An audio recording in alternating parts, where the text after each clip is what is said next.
3 Stoic habits that command respect without a word. In a world dominated by noise, by people talking over each other, shouting opinions, and constantly seeking validation, there's something striking, even intimidating, about someone who moves in silence, a person who doesn't brag, doesn't beg, and doesn't break, a person whose presence alone commands attention, not because they speak the loudest, but because they've mastered the quietest force, self-discipline. The ancient Stoics knew this well.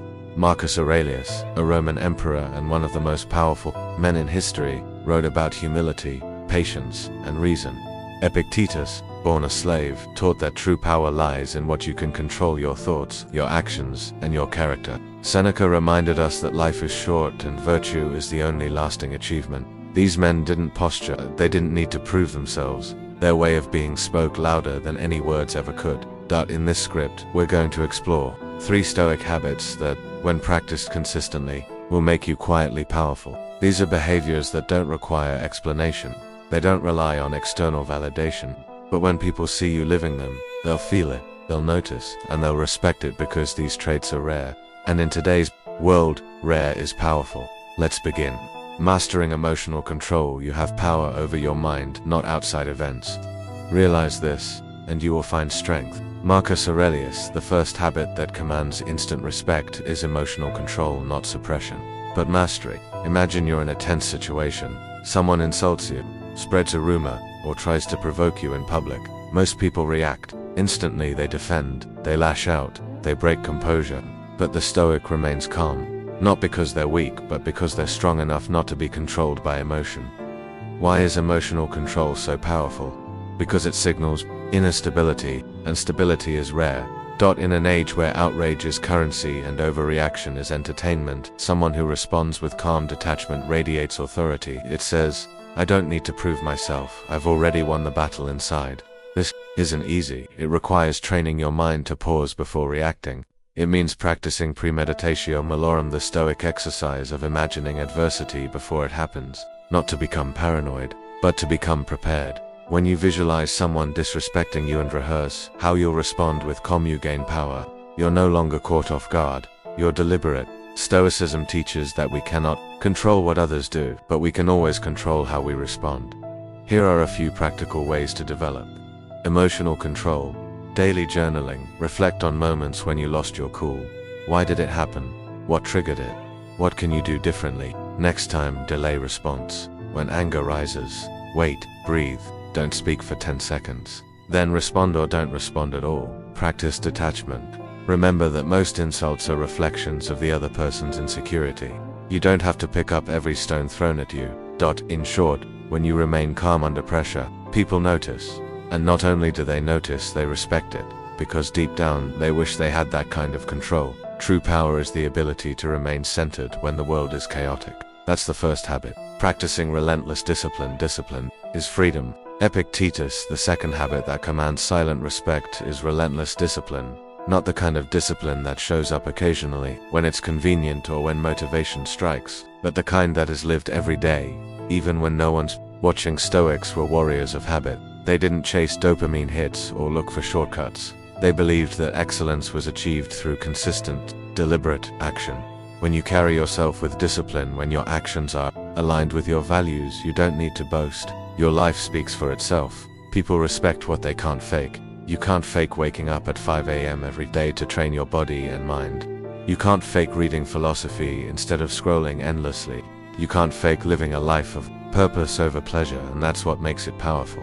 Discipline radiates integrity. It shows you're in control of yourself, your urges, and your time.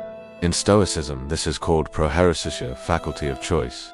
Your ability to choose your actions regardless of circumstance. A disciplined person doesn't wait for perfect conditions, they create them. They train when tired, read when bored, and show up when no one else does. How do you build relentless discipline? Start small. Don't overwhelm yourself.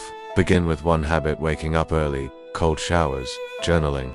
Do it every day for 30 days. Make it identity-based. Don't say, I'm trying to be disciplined. Say, I am disciplined. Align your actions with your identity.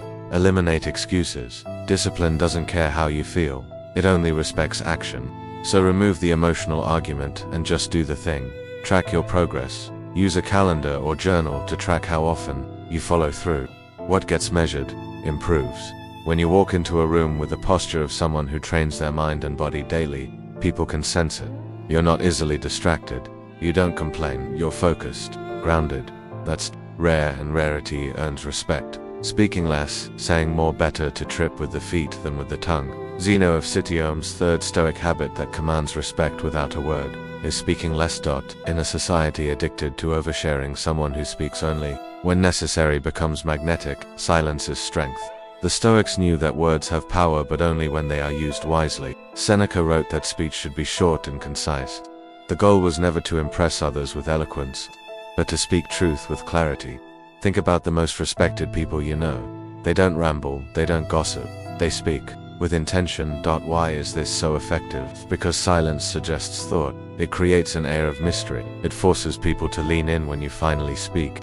And most importantly, it prevents regret. You never have to apologize for something you didn't say.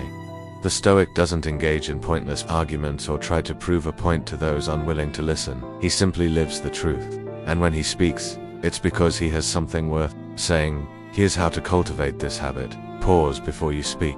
Ask, is this necessary? Is it kind? Is it helpful? If not, stay silent. Let others talk. People love to be heard. Listening makes you memorable, and you learn far more by observing than by speaking. Speak with weight. When you do speak, speak clearly. Avoid filler words. Look people in the eye. Use silence as punctuation.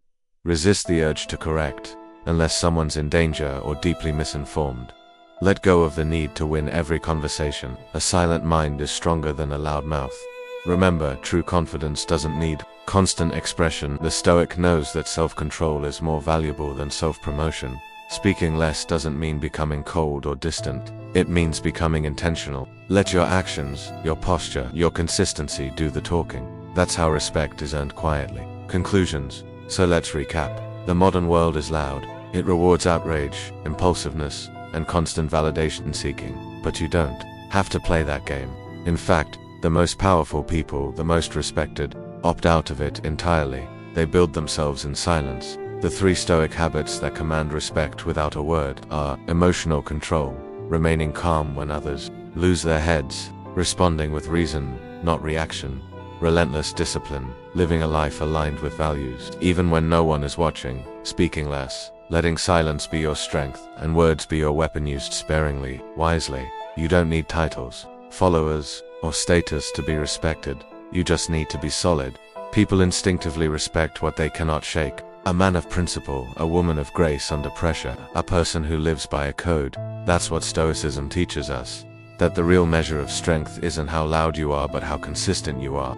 How centered you remain when the storm comes. So adopt these habits not to impress others, but to free yourself from chaos, from noise, from dependency on praise. Become someone who doesn't need to speak to be felt. That's Stoic power. That's silent strength. And in a world full of noise, that's what gets remembered.